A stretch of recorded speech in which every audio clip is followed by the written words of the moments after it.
Ian Garry defeated Belal Muhammad, and in my opinion, Belal Muhammad really dropped the ball.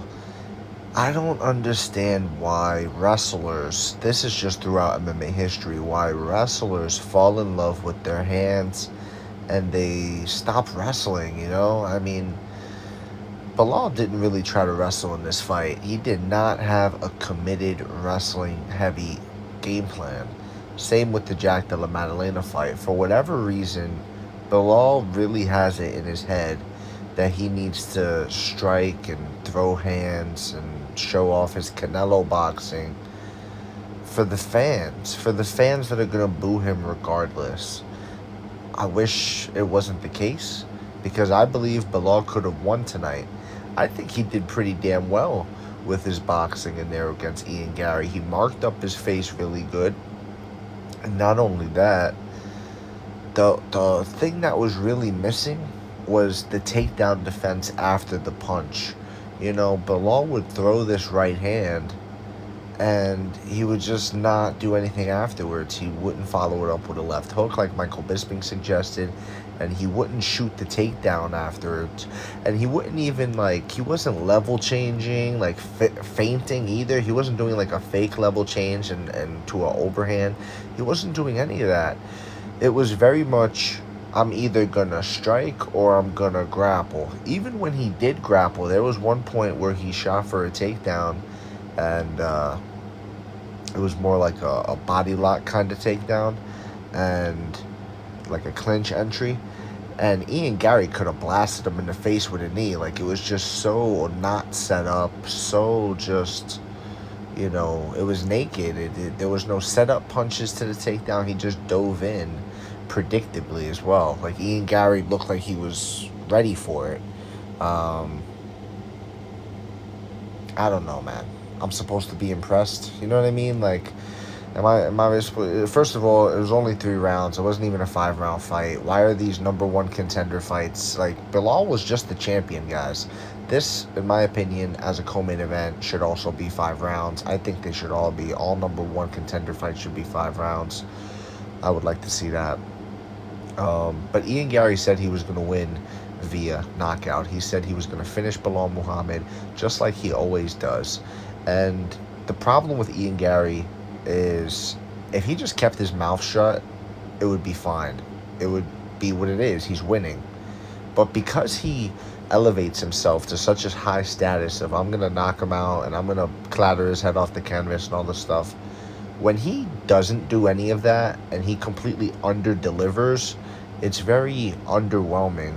And it takes away from the actual luster of the win because he failed to meet his own expectations that he set for himself. Okay?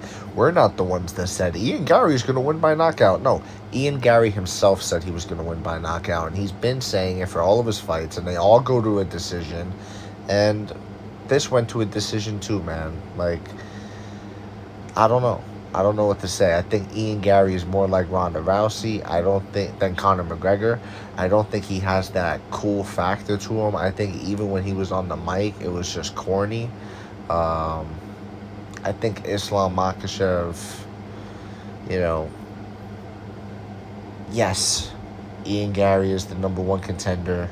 He should fight Islam Makhachev. But this performance was not inspiring. This performance wasn't a statement performance. You know what I mean? If Ian Garry went out there and knocked out Belal Muhammad instead of went to a unanimous decision victory, we would be talking about him for Islam Makhachev automatically. Instead, the conversation will still be, who should it be? Kamaru Usman, Ilia Topuria, or Ian Garry? That's the conversation. Who should it be? Rather than, oh, it's got to be Ian. If Ian had went out there and knocked out Belal Muhammad, was putting hands on him, head kicked him in the first round, second round, whatever, even in the third round, right? Whatever. If he got the stoppage victory, it would have been, you know, that's how you secure a title shot. Not by going to a unanimous decision with a guy who really didn't follow the correct game plan. He didn't really wrestle. He didn't really fight to his strengths at all. And yeah, like, what do you want me to say, man? What do you want me to say? Belal thinks he's fucking Canelo Alvarez these days. It's actually funny, and in 2026, I'm gonna start streaming my reactions to these fights because I remember saying to myself as I'm watching the fight, I go, Belal needs to be punching to the chest because he's not hitting the head, and the head is a smaller target than the body. Hit the chest, the shoulder region, and then find the big shot. Okay? Use those as setup punches, and then that's exactly what his corner told him to do. Also, if you're Belal Muhammad and you're throwing that right hand, when you hit, right? That's when you shoot for a takedown. You don't just let him get away. That's when you either shoot for a takedown or you come with the left hook, like Bisping was saying. Um, when you're wrestling, guys, if you can touch someone, right? If you could reach out your arms and touch someone, which is what a punch is, right? If you can do that, you can take them down. If you can touch someone, you could take them down. If you could punch them, you could take them down, or at least shoot in to take them down. You get what I'm saying? If they defend, they defend. But I'm saying you're close enough now. You are in range. You are not outside of range, okay? Belal Muhammad, he's hitting Ian Garry, and he's letting him get out of range scot-free because he wasn't cutting the cage off to save his life. Ian was able to circle out constantly. There was really no threat. There was no threat. And, yeah, that's pretty much all I got on this one. Let me know what you guys think in the comments below. Whether you agree or disagree, it doesn't matter. Just join the discussion, subscribe for more, and leave a like if you enjoyed the time spent. Thank you. You are all appreciated.